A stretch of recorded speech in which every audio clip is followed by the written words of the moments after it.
ബഹുമാനപ്പെട്ട ഈ സമര പരിപാടിയുടെ നായകൻ യൂത്ത് കോൺഗ്രസിന്റെ ജില്ലാ പ്രസിഡന്റ് പ്രിയപ്പെട്ട വിജയ് ഇന്ദുചൂടൻ, ഇവിടെ സന്നിഹിതരായിട്ടുള്ള യൂത്ത് കോൺഗ്രസിന്റെയും കോൺഗ്രസിന്റെയും മഹിളാ കോൺഗ്രസിന്റെയും ഒക്കെ പ്രിയപ്പെട്ട സഹപ്രവർത്തകർ, നേതാക്കൾ, ഏവർക്കും സാദര നമസ്കാരം. കോടിക്കണക്കിന് വരുന്ന അയ്യപ്പ ഭക്തരുടെ ഹൃദയേൽപ്പിച്ചുകൊണ്ട് ശബരിമല സന്നിധാനത്ത് നിന്ന് ഉയർന്നു കേൾക്കുന്ന വാർത്തകൾ വാസ്തവത്തിൽ കഴിഞ്ഞ 10 വർഷക്കാലമായി തുടർന്നുകൊണ്ടിരിക്കുന്ന പിണറായി വിജയന്റെ ശബരിമല വിരോധത്തിന്റെ ഏറ്റവും ഒടുക്കമുള്ള ഒരു കാര്യം മാത്രമായിട്ടാണ് ഞാൻ വിലയിരുത്തുന്നത്.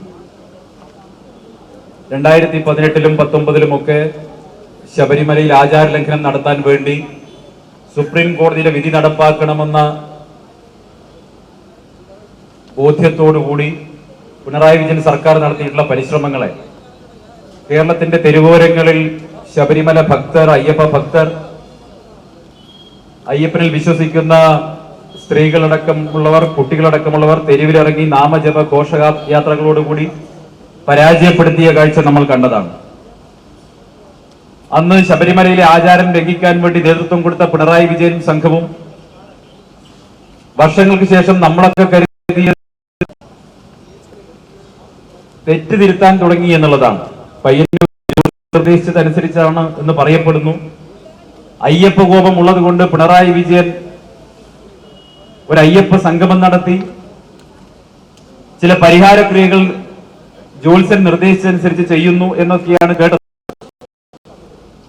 പക്ഷേ ശബരിമലയിലെ സ്വർണ്ണപ്പാളികൾ സംബന്ധിച്ച് ഹൈക്കോടതിയുടെ അന്വേഷണം നടന്നപ്പോ ഇപ്പൊ പുറത്തു വരുന്ന വാർത്തകൾ 2018-19 കാലത്ത് ശബരിമലയിൽ നിന്ന് കിലോ കണക്കിന് സ്വർണം അവിടുത്തെ CPM നിയോഗിച്ച ദേവസ്വം ഭരണസമിതിയുടെ നേതൃത്വത്തിൽ കൊള്ള ചെയ്തിരിക്കുന്നു എന്നുള്ള വസ്തുതയാണ് ഇപ്പൊ പുറത്തു വന്നിട്ടുള്ളത്. പിണറായി വിജയനും സംഘത്തിനും ഇടതുപക്ഷ ഭരണകൂടത്തിന് ശബരിമലയോടുള്ള വിരോധം, ശബരിമലയോടുള്ള അടങ്ങാത്ത വിരോധത്തിന്റെ ഏറ്റവും പ്രകടമായിട്ടുള്ള തെളിവാണ് പുറത്തു വന്നിട്ടുള്ളത്. ഒരുപക്ഷെ കേരളത്തിൽ തന്നെ, രാജ്യത്ത് തന്നെ ഏറ്റവും അധികം വരുമാനമുള്ള, ഏറ്റവും അധികം ഭക്തർ കടന്നു വരുന്ന ഒരു മഹാക്ഷേത്രത്തെ അതിന്റെ ആചാരപരമായിട്ടുള്ള കാര്യങ്ങളെ തകർക്കാൻ, വിശ്വാസപരമായിട്ടുള്ള കാര്യങ്ങളെ തകർക്കാൻ വേണ്ടി നിരന്തരം ശ്രമിച്ചു പരാജയപ്പെട്ടതിന്റെ ജാള്യത ഒരു വശത്തിരിക്കെ ഇപ്പോ ശബരിമലയിലെ സ്വർണം മോഷ്ടിച്ചതിന്റെ ഉത്തരവാദിത്വം കൂടി പിണറായി വിജയൻ സർക്കാരിന്റെ തലയിലേക്ക് വന്നിരിക്കുകയാണ്. ഈ സ്വർണ്ണ മോഷണത്തിന്, സ്വർണ്ണപ്പാളി മോഷണത്തിന് നേതൃത്വം കൊടുത്തത് കേവലം ഒരു ഉണ്ണികൃഷ്ണൻ പോറ്റിയാണെന്ന് ആരും തന്നെ വിശ്വസിക്കുന്നില്ല.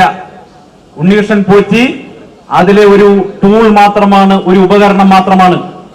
ദേവസ്വത്തിന്റെ അധികാരികൾ അറിയാതെ, ദേവസ്വം മന്ത്രി അറിയാതെ, സംസ്ഥാനം ഭരിക്കുന്ന ഇടതുപക്ഷ ഭരണകൂടം അറിയാതെ 24 മണിക്കൂർ കാവലുള്ള CCTV ക്യാമറകളുള്ള ശബരിമലയിൽ നിന്ന് നിലവിലുള്ള ദേവസ്വം ബൈലോയെ അതിലംഘിച്ചുകൊണ്ട് എങ്ങനെയാണ് ഉണ്ണീഷൻ പോറ്റി എന്ന് പറയുന്ന പൊട്ടിമുളച്ചു വീണ സ്പോൺസർ ദ്വാരപാലകരുടെ വിഗ്രഹം അഴിച്ചു കൊടുക്കാൻ സാധിച്ചത് എന്നുള്ളതിന് മറുപടി പറയേണ്ടത് പിണറായി വിജയന്റെ ഭരണകൂടമാണ്. ഒരു തരത്തിലുള്ള നിയമപരമായ പ്രാബല്യവുമില്ല. സംസ്ഥാനത്തെ ദേവസ്വം ബൈലോ അനുസരിച്ചിട്ടുള്ള, തിരുവിതാംകൂറിന്റെ ദേവസ്വം ബൈലോ അനുസരിച്ചിട്ടുള്ള ഒരു തരത്തിലുള്ള നിയമ നടപടിക്രമങ്ങളും പാലിക്കാതെ എങ്ങനെയാണ് ഉണ്ണികൃഷ്ണൻ പോറ്റിയുടെ കൈകളിലേക്ക് ഇത് കൊടുക്കാൻ പറ്റിയത്? ഏത് നിയമത്തിന്റെ അടിസ്ഥാനത്തിലാണ് ഉണ്ണികൃഷ്ണൻ പോറ്റി ഇത് ബംഗളൂരുവിലെ വീട്ടിൽ കൊണ്ടുപോയി 40 ദിവസം പ്രദർശനത്തിന് വെച്ചത്? അതിന്റെ പേരിൽ കോടിക്കണക്കിന് ഉറുപ്പിക പിരിച്ചെടുത്തത്? എങ്ങനെയാണ് സിനിമാ നടന്മാരുടെ വീട്ടിൽ ഇത് കൊണ്ടുപോയി പൂജിക്കാൻ കഴിഞ്ഞത്? 2019-ൽ ഇത് സംഭവിച്ചു. പ്രഭ മങ്ങി എന്നാണ് പറയുന്നത്. ശബരിമല സന്നിധാനത്ത് പോയവർക്കറിയാം. ശബരിമല സന്നിധാനത്ത് വിജയമല്യ സ്വർണം പൊതിഞ്ഞിട്ടുള്ള ശ്രീകോവിലടക്കമുള്ള ഒരു സ്ഥലങ്ങളിലും 30-40 കിലോ സ്വർണം ഉപയോഗിച്ച ഒരു സ്ഥലത്തും പ്രഭ മങ്ങിയിട്ടില്ല. വെയിലും മഴയും കൊണ്ടു നിൽക്കുന്ന ശ്രീകോവിലിന്റെ ഒരു പ്രഭയും മങ്ങിയിട്ടില്ല. അതൊന്നും കൊള്ളാത്ത ദ്വാരപാലക വിഗ്രഹം അതിന്റെ പ്രഭ മങ്ങി എന്ന് കണ്ടുപിടിച്ചത് ഏത് മഹാനാണ്? ഇവിടെ നിൽക്കുന്ന മാധ്യമ സ്ഥാപനങ്ങൾ എല്ലാവരും തന്നെ ശബരിമലയിലെ എല്ലാ മണ്ഡലകാലവും, എല്ലാ മാസം നട തുറക്കുന്ന സമയവും ഒക്കെ തത്സമയ സംരക്ഷണം നടത്തുന്നവരാണ്. അതിനുള്ള ദൃശ്യങ്ങളിൽ മുഴുവൻ അവരുടെ ഈ മാധ്യമ സ്ഥാപനങ്ങളുടെ ആർക്കൈവ്സ് മുഴുവൻ പരിശോധിച്ചാൽ അത്തരത്തിൽ പ്രഭമങ്ങിയ ഒരു സാഹചര്യവും ഉണ്ടായിട്ടില്ല നമുക്കറിയാം. പക്ഷേ 2019 ചിലർ കണ്ടുപിടിക്കുന്നു പ്രഭ മങ്ങിയിരിക്കുന്നു. അങ്ങനെ അത് അഴിച്ചു കൊടുക്കാൻ തീരുമാനിക്കുന്നു. അഴിച്ചു കൊടുത്തതിന് ശേഷം ഈ ദ്വാരപാലക വിഗ്രഹത്തിന് പുറത്തുള്ള സ്വർണ്ണപ്പാളി ഇത് കൊണ്ടുപോയി ഉണ്ണികൃഷ്ണന്റെ ബംഗളൂരുവിലെ വീട്ടിൽ വെക്കുന്നു. കോടിക്കണക്കിന് ഉറുപ്പിക പിരിച്ചെടുക്കുന്നു, അവിടുത്തെ ക്ഷേത്രത്തിൽ വെക്കുന്നു. അതിനുശേഷം 40 ദിവസത്തിന് ശേഷമാണ് മദ്രാസിൽ കൊണ്ടുപോകുന്നത്. ഈ 40 ദിവസക്കാലം എന്താ നടന്നത്? ഹൈദരാബാദിലുള്ള ഒരു സ്ഥാപനത്തിൽ ഇതിന്റെ ഡ്യൂപ്ലിക്കേറ്റ് ഉണ്ടാക്കുന്ന തയ്യാറെടുപ്പിലായിരുന്നു. ആ ഡ്യൂപ്ലിക്കേറ്റ് ആണ് ചെന്നൈയിലേക്ക് പോയിട്ടുള്ളത്. ഇവിടുന്ന് ദേവസ്വം കൊടുത്ത മഹസൽ തന്നെ ഇത് ചെമ്പെന്ന് രേഖപ്പെടുത്തിയിരിക്കുന്നു. അപ്പൊ ദേവസ്വത്തിന്റെ അധികാരികൾ അറിയാതെ, തിരുവാഭരണ കമ്മീഷണർ അറിയാതെ, ദേവസ്വം ബോർഡിന്റെ പ്രസിഡന്റ് അറിയാതെ, ദേവസ്വം മന്ത്രി അറിയാതെ, സർക്കാർ അറിയാതെ ശബരിമല പോലൊരു മഹാക്ഷേത്രത്തിന്റെ ഇത്രയും കോടിക്കണക്കിന് രൂപ മൂല്യമുള്ള മുതൽ എടുത്തു കൊണ്ടുപോകാൻ സാധിക്കുമെന്ന് തലയിൽ ആൾതാമസമുള്ള ഒരാളും വിശ്വസിക്കുകയില്ല എന്നാണ് പിണറായിയോട് ഞങ്ങൾക്ക് പറയാനുള്ളത്. നിങ്ങൾ എന്ത് നുണ പറഞ്ഞാലും വിശ്വസിക്കാൻ പോകുന്നില്ല. നിങ്ങൾ അത് ഊരിക്കൊടുത്തു. ഒരുപക്ഷെ കൊണ്ടുപോയ സ്വർണത്തിന്റെ മൂല്യം കിലോ കണക്കിന് നമ്മൾ പറയുമ്പോ 1 കിലോ സ്വർണത്തിന് ഇത്ര കോടി എന്ന് വേണമെങ്കിൽ പറയാം. പക്ഷെ വാസ്തവത്തിൽ അതാണോ? അത് ശബരിമലയിൽ ഉപയോഗിച്ച സ്വർണമാകുമ്പോ അതിന്റെ മൂല്യം 100 ഇരട്ടിയാണ്. 1 കോടിയുടെ സ്വർണമാണെങ്കിൽ 100 കോടി കൊടുത്ത് വാങ്ങാൻ ഈ നാട്ടിലെ അയ്യപ്പ ഭക്തന്മാർ തയ്യാറാണ്. കാരണം ശബരിമല അയ്യന്റെ സന്നിധാനത്തുള്ള മുതലല്ലേ, ഞങ്ങളുടെ വീട്ടിൽ ഇരുന്നോട്ടെ എന്ന് ഏതൊരു അയ്യപ്പ ഭക്തനും ചിന്തിക്കുകയുള്ളൂ. അങ്ങനെ വലിയ മൂല്യമുള്ള ക്ഷേത്രത്തിന്റെ, ശബരിമല ക്ഷേത്രത്തിന്റെ മുതൽ കൊണ്ടുപോയി ഏത് അന്താരാഷ്ട്ര മാർക്കറ്റിലാണ് പിണറായി വിജയനും സംഘവും മറിച്ചു വിറ്റത് എന്ന് തെളിയിക്കേണ്ടിയിരിക്കുന്നു. അതിന് ദേവസ്വം വിജിലൻസിന്റെ അന്വേഷണം പോരാ, മറിച്ച് CBIയുടെ അന്വേഷണം നടക്കാതെ ഇതിൽ സത്യം പുറത്തു വരില്ല എന്നാണ് UDFന്റെ നിലപാട്. CBIയുടെ അന്വേഷണം വേണം. ഇത് അന്താരാഷ്ട്ര മാർക്കറ്റിൽ ശബരിമലയിലെ സ്വർണം മറച്ചു വിറ്റോ എന്ന് ഞങ്ങൾ ന്യായമായും സംശയിക്കുന്നു. കാരണം ഇതിന്റെ മൂല്യം കേവലം സ്വർണത്തിന്റെ മൂല്യമല്ല, മറിച്ച് അയ്യന്റെ സന്നിധിയിൽ ഉണ്ടായിരുന്ന ദ്വാരപാലക ശില്പങ്ങൾ പൊതിഞ്ഞ സ്വർണമാണ് എന്നുള്ളതാണ് അതിന്റെ മൂല്യം കൂട്ടുന്നത്. അന്നത്തെ കാലത്ത് ഒരു ദേവസ്വം ബോർഡിന്റെ പ്രസിഡന്റ് ഉണ്ട്. ആ ദേവസ്വം പ്രസിഡന്റ് മുള്ളാണി പപ്പൻ, ആറന്മുളക്കാരൻ അല്ലേ? മുള്ളാണി പപ്പൻ, മോഷണത്തിന് നേതൃത്വം കൊടുത്തൊരു മുള്ളാണി പപ്പൻ എന്താ ആദ്യം പറഞ്ഞത്? ചെമ്പാ കൊണ്ടുപോയതെന്നാ പറഞ്ഞത്. 5 തവണ ആ പ്രസ്താവന മാറ്റി പറഞ്ഞത്. ഇപ്പൊ ഇന്നലെ മാറ്റി വന്നിരിക്കുന്നു, സ്വർണം ഉണ്ടായിരിക്കാം എന്നുള്ള അവസ്ഥയിലേക്ക് വന്നിരിക്കുന്നു. തെറ്റ് നമ്മുടെ ഭക്തന്മാരുടെ ഭാഗത്തുണ്ട്. പിണറായി വിജയൻ ശബരിമലയിലേക്ക് പോയി അവിടെയാണോ അയ്യപ്പൻ ഇരിക്കുന്നത് ചൂണ്ടിക്കാണിച്ച് ചോദിച്ച സമയത്ത് നമ്മളൊരല്പം ജാഗ്രത കാണിക്കേണ്ടതായിരുന്നു. കാരണം മീശ മാധവൻ ക്ഷേത്രത്തിലേക്ക് നോക്കി മീശ പിരിച്ചു കഴിഞ്ഞാൽ ആ ക്ഷേത്രത്തിലെ വിഗ്രഹം അടിച്ചെടുക്കുന്നൊരു അല്ലേ?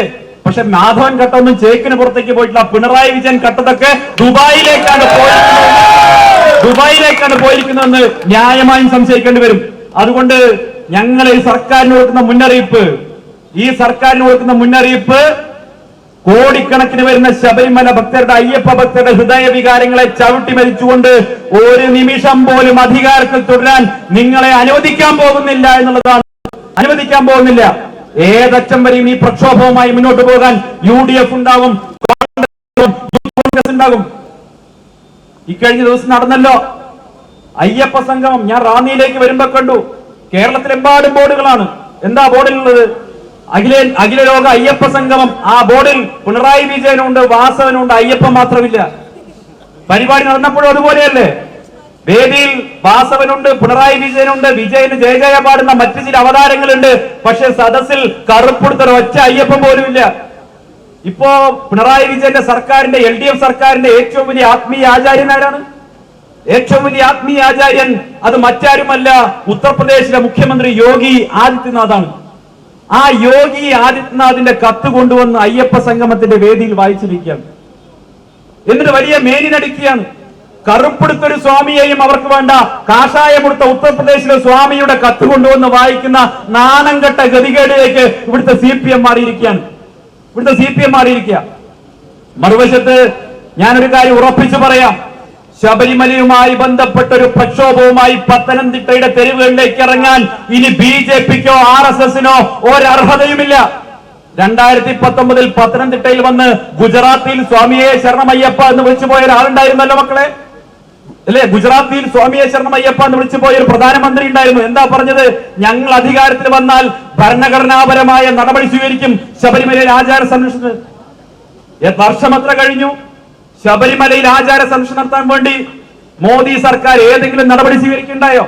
ഉണ്ടായില്ല എന്ന് മാത്രമല്ല, അന്നത്തെ സമരവുമായി ബന്ധപ്പെട്ട് തെരുവിലിറങ്ങിയിട്ടുള്ള അന്നത്തെ ഭക്തർക്ക് നേരിട്ട ഒരു ദുരവസ്ഥക്കെതിരെയും ഒരു വാക്ക് പോലും പറയാൻ അവർ തയ്യാറായിട്ടില്ല. അതുകൊണ്ട് തന്നെ BJPക്കും RSSനും വലിയ തോതിൽ അയ്യപ്പ വിശ്വാസത്തിന്റെ സംരക്ഷക വേഷം കെട്ടിയാടുന്നവർക്കൊന്നും ഇനി അതിന്റെ പേരിൽ ഈ തെരുവിലിറങ്ങാൻ ഒരു അവകാശവുമില്ല എന്ന് പറയാൻ ഞാൻ ആഗ്രഹിക്കുക. ഈ ശബരിമലയ്ക്ക് വേണ്ടി തെരുവിലിറങ്ങാൻ ആർക്കെങ്കിലും അവകാശമുണ്ടെങ്കിൽ പ്രിയപ്പെട്ടവരെ, അത് ശബരിമലയുടെ ആചാരം സംരക്ഷിക്കണമെന്ന് ആവശ്യപ്പെട്ട് സുപ്രീം കോടതിയിൽ അഫിഡവിറ്റ് കൊടുത്ത മുഖ്യമന്ത്രി ഉണ്ടായിരുന്നു. ക്രൈസ്തവ വിശ്വാസിയായിരുന്ന ഒരു മുഖ്യമന്ത്രി, ഉമ്മൻചാണ്ടി എന്നാണ് ആ മുഖ്യമന്ത്രിയുടെ പേര്. ആ ഉമ്മൻചാണ്ടിയുടെ പാർട്ടി ഇന്ത്യൻ നാഷണൽ കോൺഗ്രസിന് മാത്രമാണ് ശബരിമല ഭക്തർക്ക് വേണ്ടി തെരുവിലിറങ്ങാനും പോരാടാനും അവകാശമുള്ളത്. മറ്റാർക്കും തന്നെ അതിനുള്ള അവകാശമില്ല. അതുകൊണ്ട് തന്നെ പ്രിയപ്പെട്ടവരെ, ഞാൻ ദീർഘിപ്പിക്കുന്നില്ല. ശബരിമലയോട് ചെയ്യുന്ന ഈ അനീതിക്കെതിരായി ഏതറ്റം വരെയും സമരം ചെയ്യാൻ തയ്യാറായിട്ടാണ് ഇന്ന് ഈ ദേവസ്വം ബോർഡിന്റെ ഓഫീസിലേക്ക് ഞങ്ങൾ വന്നിട്ടുള്ളത്. ഇതിനകത്ത് അട്ടം വെച്ചിരിക്കുന്ന ദേവസ്വത്തിന്റെ അധികാരികളുണ്ടല്ലോ, അവരിൽ ഒരു ഒറ്റ ഒരുത്തം പോലും ഈ പത്തനംതിട്ട ടൗണിൽ ഇറങ്ങി നടക്കില്ല. ഇതിന്റെ സത്യം പുറത്തു വരുന്നത് വരെ ഒരൊറ്റ ഒരുത്തം പോലും തെരുവിറങ്ങി മര്യാദയ്ക്ക് നടക്കില്ല എന്ന മുന്നറിയിപ്പ് ഞങ്ങൾ കൊടുക്കാൻ ആഗ്രഹിക്കുക. ഇവിടുത്തെ ദേവസ്വം മന്ത്രി അടക്കമുള്ളവർ ഇതിന് മറുപടി പറയണം. ഇനി ദേവസ്വം മന്ത്രിയുടെ പേരും വെച്ച് ബോർഡും വെച്ച് കേരളത്തിലൂടെ ചീറിപ്പാഞ്ഞ് നടക്കാമെന്ന് വാസവനും കരുതണ്ട. ഇതെല്ലാം മൂടി വെക്കാമെന്ന് പിണറായി വിജയനും കരുതണ്ട. ഏതറ്റം വരെയും ഈ സമരവുമായി മുന്നോട്ട് പോകുമെന്ന മുന്നറിയിപ്പ് നൽകിക്കൊണ്ട് ഈ സമരത്തിൽ പങ്കെടുത്തുകൊണ്ടിരിക്കുന്ന പ്രിയപ്പെട്ട സമരഭടന്മാർക്ക് അഭിവാദ്യങ്ങൾ നേർന്നുകൊണ്ട് ഞാൻ അവസാനിപ്പിക്കുന്നു. ഈ മാർച്ച് ഉദ്ഘാടനം ചെയ്ത് അറിയിക്കുന്നു. ജയ് ഹിന്ദ്, ജയ് കോൺഗ്രസ്.